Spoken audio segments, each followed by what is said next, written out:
Boa noite, está começando mais um programa Cidadania e Atitude aqui pela TV Câmara. E o Brasil é um país extremamente perigoso para as mulheres. Segundo a Organização Mundial da Saúde, estamos em 5º lugar no ranking de homicídios de vítimas do sexo feminino. Na última década, houve um aumento de cerca de 20% nos casos de violência. Então, sobre este assunto, a gente vai conversar com Josiane Petri Faria, que é coordenadora do Projur Mulher e também doutora em Direito da UPF. Boa noite, seja bem-vinda. Boa noite, obrigada pelo convite. A nossa outra convidada é Ingra Costa e Silva, que é jornalista, e Bruna Postali, que é bacharel em Direito. Boa noite, seja bem-vinda. Boa noite, muito obrigada pelo convite. Então, as nossas 3 convidadas dessa noite, elas são integrantes do movimento coletivo Maria Vem com as Outras. Então, Josiane, eu quero iniciar essa entrevista lhe perguntando, esses casos, esses números dramáticos referente ao estupro que vem, então, ganhando a mídia nos últimos dias, eles estão aumentando ou as mulheres estão denunciando mais? A expectativa que se tem, e não, evidentemente, que quando a gente fala em violência contra a mulher, a gente não tem exatamente os dados precisos, porque a intimidade do lar ou das relações ainda dificulta muito que a gente tenha uma cifra que se confie, mas a estimativa que se tem é que esses números de estupros que estão nos assustando, que eles, segundo o Ministério da Saúde, né, que eles representam nem 11% dos casos reais. Então, ou seja, tudo que nós estamos vendo, sim, é fruto da ação dos movimentos, né, ou seja, do movimento feminista, dividido nas suas várias vertentes, ou seja, em políticas públicas, em coletivos feministas, na atuação das universidades, como é o Projur Mulher, da comunidade, ou seja, todo o sentimento, né, de apoio, de sororidade, ou seja, das mulheres se unirem para finalmente denunciar o que está acontecendo, é o que nós estamos vendo. Então, eu não acredito, e institucionalmente o Brasil não divulga ou não vende a ideia de que o número de estupros tem crescido, mas sim o número de denúncias e a divulgação dessas denúncias, ou seja, a publicização desses casos. Ingra, comenta pra gente um pouquinho de como que nasceu, então, esse movimento coletivo, que não é só a temática do estupro que vocês debatem, mas várias temáticas ligadas às minorias, especialmente às mulheres, que são vítimas de inúmeros casos e inúmeras formas de preconceito. Então, o coletivo, na verdade, ele surgiu depois, em 2011 aconteceu a primeira Marcha das Vadias aqui em Passo Fundo. O nome choca um pouquinho, mas ele é justamente para chocar, porque aconteceu um caso no Canadá que gerou um movimento mundial, onde uma mulher que havia sido estuprada, ela foi acusada de ter sido estuprada porque ela teve um comportamento de vadia. Então, as mulheres de um levante mundial fizeram esse ato de apoio e aqui em Passo Fundo também aconteceu. Então, algumas meninas acabaram se aproximando quando aconteceu a marcha e logo depois, em seguida, começaram a se reunir. No ano de 2013, nasceu oficialmente o Grupo de Estudos Feminista, que eram meninas que se reuniam, e meninas, na verdade, de todas as idades, né? De todas as classes sociais e das mais variadas profissões e formações, que se reuniam para debater textos, filmes ligados à questão de gênero, à questão da violência, relacionamentos abusivos. E depois disso, então, em 2014, que se viu a necessidade de oficializar o movimento, porque, na verdade, o feminismo ele é necessário por isso, né? Porque as vozes das mulheres não são ouvidas e existe a necessidade, então, delas se juntarem e formarem um grupo para que as suas demandas possam ser ouvidas e, mesmo assim, ainda julgadas.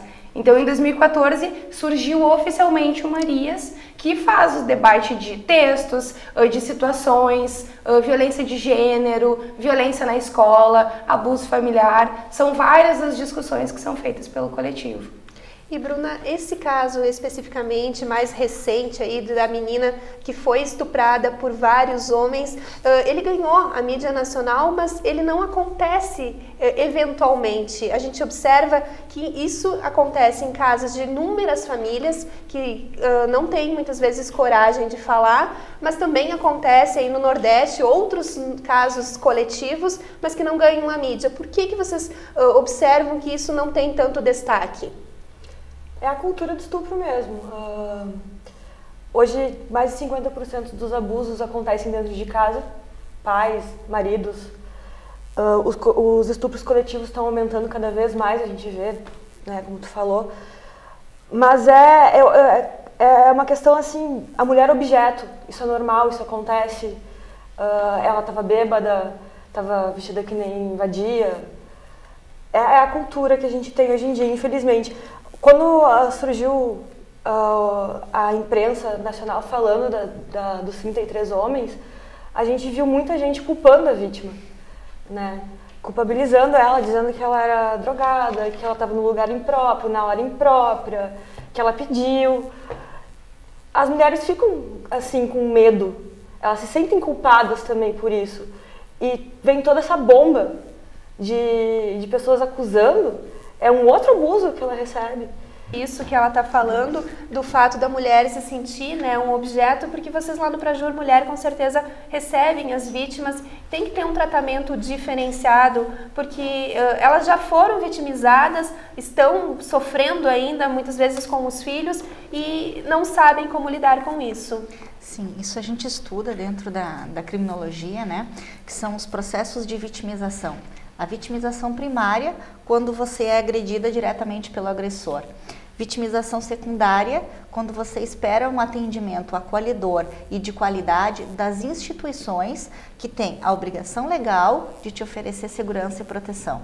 E a vitimização terciária, quando você é vitimizado por uma terceira vez, por familiares, sociedade, corpo de trabalho e daí por diante. Então, ou seja, em casos de violência sexual, diferentemente de outras situações, né, de vítimas de crimes como, por exemplo, um crime patrimonial, um estelionato, um furto, onde a sociedade, de modo geral, né, apoia a vítima, em casos de violência sexual o que se dá é exatamente o inverso.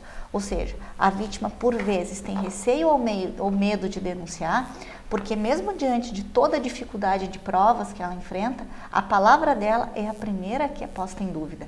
Então, além de ter receio do agressor, de ver o processo terminar sem uma condenação e ainda por cima ser julgada e condenada pela sociedade porque foi estuprada ou foi violada, porque usava uma roupa de determinado tipo, um cabelo de determinada maneira, uma maquiagem, ou ela estava no lugar onde ela não deveria estar, ou seja, impõe restrições ao comportamento da mulher que legalmente elas não são respaldadas. Quando a gente fala nessa questão de cultura, né, do estupro, o que a gente está querendo dizer com isso? Cultura é quando você tem comportamentos que se repetem socialmente e se repetem tanto ao longo do tempo em determinado espaço que eles produzem o que a gente chama de normalização das condutas. Então é como você pensar o seguinte: deixei meu carro estacionado na rua e hoje meu carro foi furtado. Bem, mas no cenário da violência que está, todos os dias furtam carros, hoje foi meu carro. Então, ou seja, é como se você se acostumasse com os crimes de estupro e você começasse a identificar causas na figura da vítima.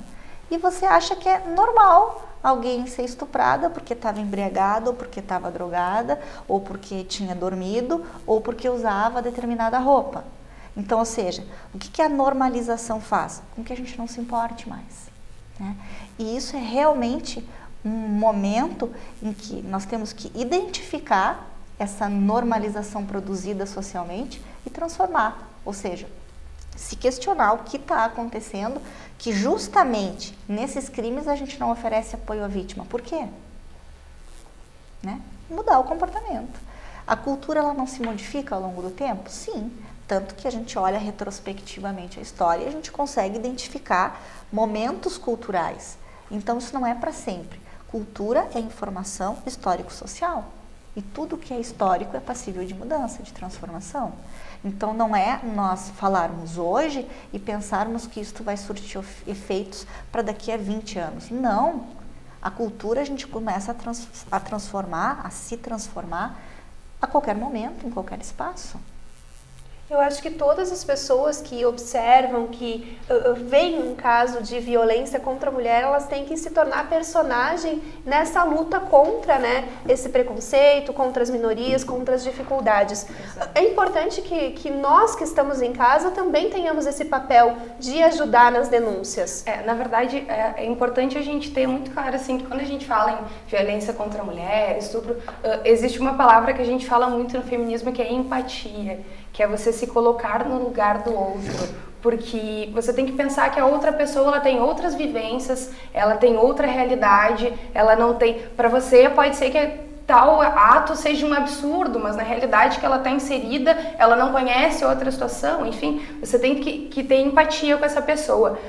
As mulheres, é muito interessante porque a voz das mulheres é sempre colocada em dúvida. Quando uma mulher passa por violência, ninguém pergunta primeiro o que o cara fez, a primeira coisa que pergunta, mas o que tu fez?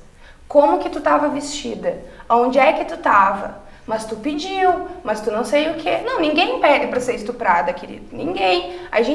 É só a gente parar pra pensar assim, que uma sociedade que primeiro ensina que as mulheres devem se cobrir e se dar o respeito e serem recatadas e cuidarem-se e não discute com os homens que eles devem respeitar o não das mulheres, que eles devem aprender o que significa consentimento, a gente já percebe que a gente vive numa sociedade doente, porque a gente tem que ter em mente que o estupro, ele é o quê? Ele é quando uma pessoa não dá o consentimento para outra pessoa manusear o seu corpo e sexualmente. Isso não significa nem que precisa ter a penetração em si, o ato sexual em si, como a gente viu a ignorância das pessoas frente ao caso do Rio de Janeiro. A gente tem um vídeo da menina desacordada e pessoas manuseando o corpo dela. Isso é estupro, segundo a Constituição. A Josi está aqui e a Bruna entendem muito mais do que eu. E podem afirmar, isso é estupro, e as pessoas colocando em dúvida a menina. Ah, mas ela tem filho. Ah, mas ela estava na favela. Ah, mas ela estava no baile funk. Mas não interessa, é um estupro. Não interessa o que ela fez, com quem ela saía, onde ela trabalhava, não interessa, porque não é um caso isolado. Isso acontece com idosas dentro de casa, aconteceu um caso dentro da igreja essa semana, e são coisas que, como a Josi, crianças dentro de casa, pelos familiares. Como a Josi mesmo disse, não é que estão acontecendo agora essas coisas. Simplesmente elas estão vindo mais à tona porque as mulheres estão se encorajando e se empoderando suficientemente para conseguir transpor essa barreira e fazer a denúncia. Porque no momento que você vai fazer a denúncia de um estupro, de um relacionamento abusivo, de qualquer coisa, você sabe que antes de tudo as pessoas vão pôr o que tu tá falando em dúvida. E uma coisa que é interessante a gente mencionar é que a gente nunca sabe quem está livre, né? Eu posso estar saindo agora, você pode estar saindo agora e simplesmente ser vítima de um caso como esse. Então é importante que todas as pessoas se sensibilizem, pode ser com a filha, pode ser com a mãe, né, Bruna? Sim, até teve uma menina que publicou uma mensagem no Facebook questionando as famílias. Esse marido, ele pode ser muito legal contigo, ele pode ser um pai exemplar, presente, querido, carinhoso, um marido de família, vamos dizer assim. Mas ele pode ser, sim, um potencial estuprador para uma mulher que está sozinha andando na rua à noite, né? Pode acontecer com qualquer uma, crianças, idosas, adolescentes, negras, pobres, faveladas, mulheres ricas. Não existe idade, cor, infelizmente, não tem. E é importante assim, fazer uma observação que o estupro ele não acontece só com pessoas estranhas na rua escura, de noite. O estupro acontece dentro da nossa casa. Sim. Acontece com o pai que pega a menina adolescente, e senta aqui no colo do pai pra mim ver como você cresceu, e começa a tocar a menina. Isso é estupro. Pega o criança, teu namorado que não respeita o teu não, num dia que tu não tá afim, que tu só quer dormir, se ele não respeitar o teu não, isso é estupro também. E não tem desculpa de, eu tava bêbado. Não. Você pode querer ter o argumento que você quiser. Mas se você pegar o corpo de uma pessoa, tocar nele, tentar usá-lo sem o consentimento dessa pessoa pelo motivo que for, porque ela tá drogada, porque ela tá bêbada, porque ela tá dormindo, porque ela desmaiou, não interessa. Se ela não pode dizer que, ok, você pode fazer o que você quiser, vamos nos divertir, isso é estupro. Ingra, Bruna e Josiane, eu peço licença então para a gente fazer um rápido intervalo, mas em seguida nós estamos de volta com o programa Cidadania e Atitude, que hoje destaca a violência contra a mulher.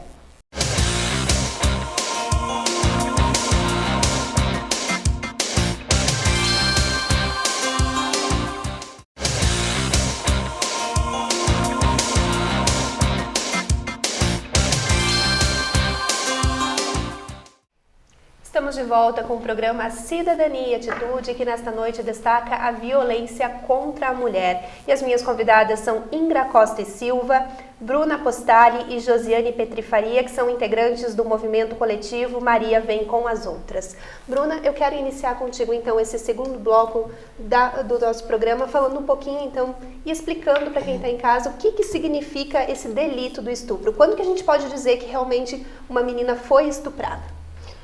Toda vez que ela não tem e não disse não. Não tem condição de dizer não e não disse não. Quando ela tá na balada, bêbada, drogada, quando ela tá dormindo, quando ela tá se sentindo acuada, forçada.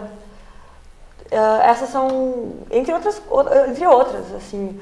Dormindo passou a mão, muitos namorados fazem isso. Na balada o cara bota uma droguinha, ou passa a mão, não entende o não que a guria diz.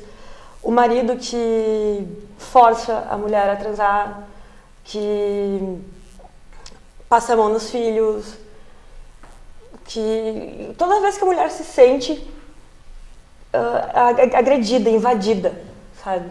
E se ela não tem condição, se ela está dormindo, se ela está drogada, isso também é um ato de estupro. E esse ato, essa invasão, ela, na verdade, ela afeta não só a vítima, como toda a família, as pessoas que estão próximas. Sim, isso pode destruir uma família, né? Tem muitas mães que não têm coragem de denunciar, mas porque também são ameaçadas por esse pai, né? Muitas famílias eu digo que são estupradas junto, são violentadas junto, assim. Porque acaba com a vida da pessoa que é violentada, né? É uma agressão muito além da física, vai para a psicológica também. E, Josiane, o perfil desses agressores, eles não são identificados, a gente não tem como saber essa pessoa é ou não um possível estuprador. Casos, eles se repetem, então comenta um pouquinho pra gente. Então, né, em relação ao estupro, desde 2009, como está dizendo a Bruna, nós capitulamos ou nós tipificamos a conduta do estupro não apenas como uma conjunção carnal, né? Todo outro ato libidinoso grave é considerado estupro também. A partir daí, se amplia esse espectro de quem é o agressor, né? Também, segundo dados do nosso Ministério da Saúde, a gente tem uma expectativa de que quanto mais jovem for a vítima, mais próximo é o agressor. Quanto mais idade tem a vítima, mais distante esse agressor. Então, em caso de vítimas adultas, a gente tem uma estatística de 60% dos casos são desconhecidos. Então, ou seja, pode ser qualquer um. Quando nós temos uma vítima criança, ou seja, até 13 anos de idade, incluindo os 13 anos de idade, dentro do círculo de domesticidade ou de familiaridade. Então, vai ser pai, padrasto, amigo, vizinho, ou seja, pessoas que fazem parte do círculo de confiança dessa vítima. Bom, historicamente, essa questão do estupro, se você for verificar, né, ela vem sendo tratada, a mulher vem sendo tratada como uma estratégia de dominação. Então, você tem informações históricas remotas de que você dominava completamente, né, aquele perdedor da guerra, humilhando, ou seja, possuindo as mulheres, né? As mulheres daquela tribo, as mulheres daquela região, daquela terra. Então, essa história dos estupros coletivos é realmente assustadora, mas você olha a Síria, você olha campos de refugiados, onde um exército autorizadamente invade e estupra 300 mulheres e meninas. Então, não se fala muito sobre isso, mas de alguma maneira se permite. Os organismos internacionais permitem. né? Então, quando você vê outros cenários de violência, talvez haja um compadecimento maior. Mas em relação à mulher, a normalização ainda acontece. E quando acontece, é muito fácil, quando você tem um estupro coletivo, você dizer são monstros, né? Por que é muito fácil dizer que são monstros? Porque se eles são monstros, eu não sou um monstro. Então, eu não faria isso, eu não estou nesse espaço, eu não estou nesse ambiente. Não, mas não são monstros. São pessoas como eu, como você, como a Ingrid, como a Bruna, né, como outros homens. São pessoas como nós que estupram. Então, a primeira coisa é nós sabermos o que é o consentimento dessa vítima, e um não é realmente não. E se a mulher, ou até mesmo a vítima homem, não tem condições de ofertar um não ou um sim, ou de entender um não e um sim, isso é estupro. O não respeitar a liberdade sexual da vítima, isso é estupro. Então, é muito mais, né, do que conjunção carnal. E sim, pessoas normais, ou seja, saudáveis mentalmente, estupram. Então, não são só os doentes, os pervertidos ou os psicopatas que produzem estupros. E Ingrid, o que vocês estão fazendo através do movimento para tentar reduzir essa cultura do estupro, tentar alertar as vítimas para que realmente façam as denúncias? Como que vocês estão se organizando? Então, o grupo se reúne semanalmente, né? E desde que aconteceu, na verdade, a discussão já é feita desde sempre, né? Essa não foi uma discussão que, e agora as feministas estão falando sobre estupro. Não, isso é uma pauta do movimento há muito tempo. Ainda mais quando desde 2013 a gente sofre a ameaça de ter uma lei para ser aprovada que quer ainda dificultar o processo de aborto de uma vítima de estupro, por exemplo, que é mais uma violência que essa pessoa vai sofrer, porque quando o Estado praticamente te obriga a ter um filho de quem abusou e violentou de você, é uma violência sem tamanho, a gente não precisa nem pensar muito. Então essa pauta ela vem sendo discutida já há muito tempo pelo movimento. O coletivo aqui na cidade fez um ato na semana passada, né? No dia 1º, fez um ato para trazer essa discussão mesmo, porque as pessoas elas têm um certo preconceito com os atos, mas os atos são feitos justamente para isso, para trazer assuntos que as pessoas não falam e não querem falar para a cara delas, como no trânsito, na calçada, foram distribuídos panfletos. E foi feita a discussão ali mesmo, né? Além disso, o coletivo faz a discussão através da página. Foi feito também um ensaio com a fotógrafa Fernanda Cassanotti, que também faz parte do coletivo, com pessoas que foram vítimas de abuso de alguma maneira. Então foi feito esse ensaio que reuniu, além das fotos, que são bem, que tem uma temática assim para trazer mesmo a visão para a violência que as mulheres sofrem, também conseguiu reunir os relatos de várias mulheres de diversas idades. A gente teve mulher de 18, a mãe da Alexia devia ter uns 50 anos, há 50 anos, assim, uma gama bem grande de idades, e de relatos que ao mesmo tempo que eram muito diferentes, eles eram muito parecidos. Porque a gente naturaliza de tal forma o abuso que a gente sofre todo dia, que a gente não chega aqui na roda de conversa e diz, oi, tudo bom? O que aconteceu? Eu tava vindo, passou um carro, o cara falou isso e isso pra mim. Não, a gente naturaliza de tal forma que essas coisas acontecem todos os dias da nossa vida e a gente já nem fala mais sobre isso. Então, esse ensaio trouxe também essa discussão, conseguiu reunir mulheres de várias idades e que não eram próximas do movimento, que foi o mais legal, assim, porque quando você realiza alguma ação, certamente que você quer reunir quem já tem um conhecimento, mas o teu intuito é atingir as pessoas que não falam sobre isso.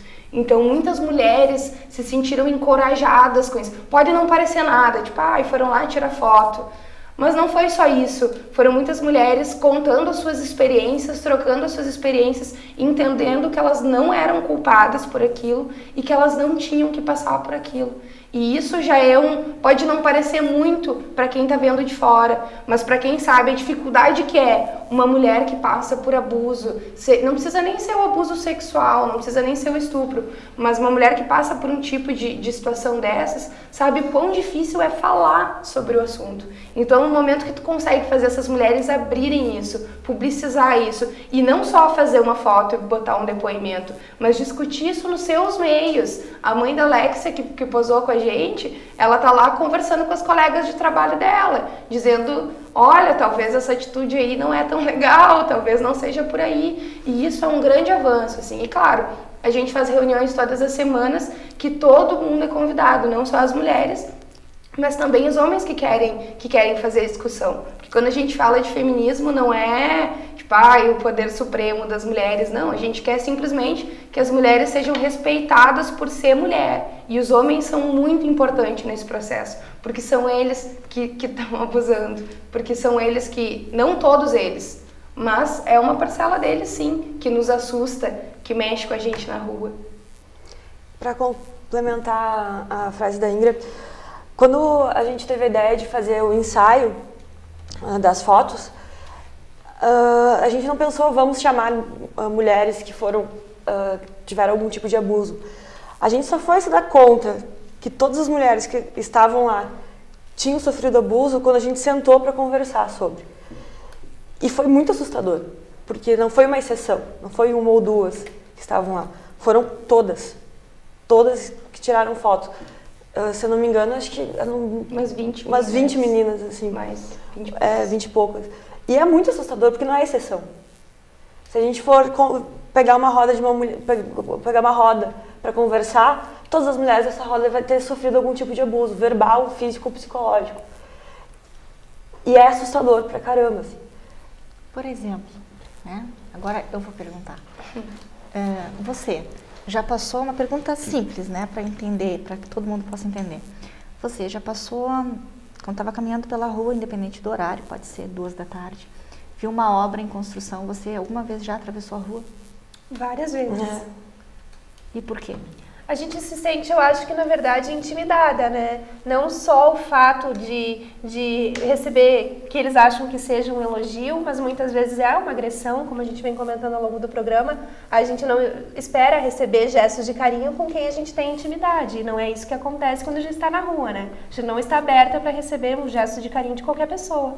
Não, e normalmente quando a gente se intimida, não é por um elogio que nos eleve a autoestima, é por ouvir coisas que a pessoa que está proferindo sabe que vai nos agredir, que sabe que talvez nos desmonte o dia.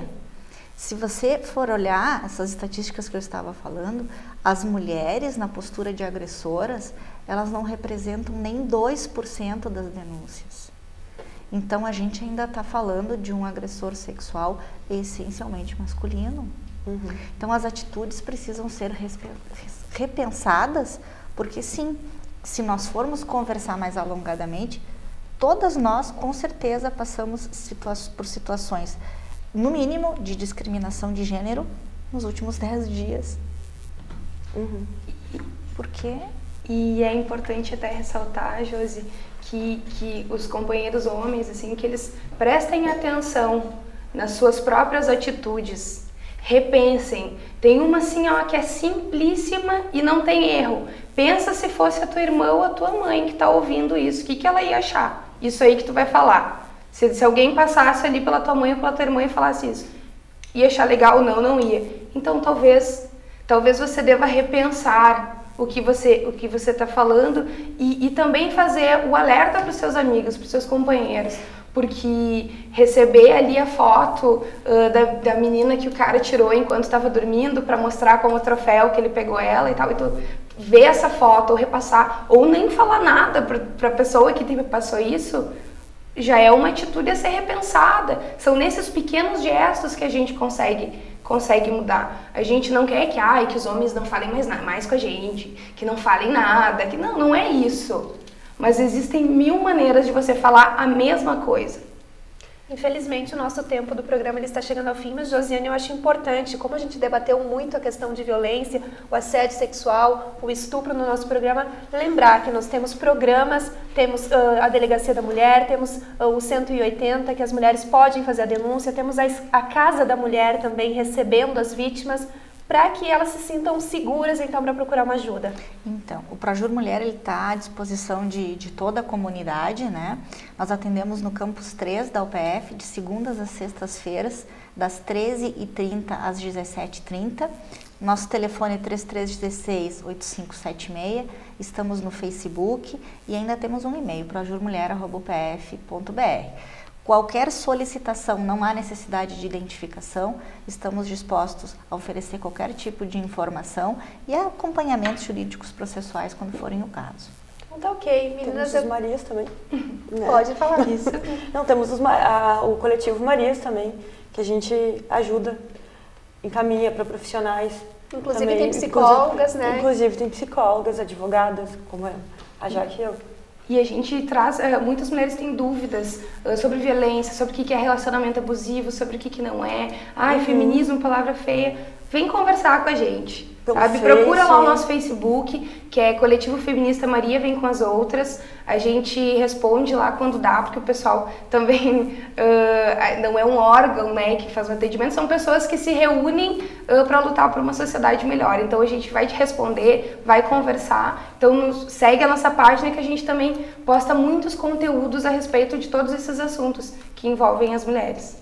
Ok, então meninas, mais uma vez, muito obrigada pela participação de vocês no nosso programa. A gente que agradece o convite, muito obrigada. Obrigada. E você que está em casa, a gente também agradece a companhia e lhe convida a continuar acompanhando a nossa programação. Uma ótima noite e até a próxima semana.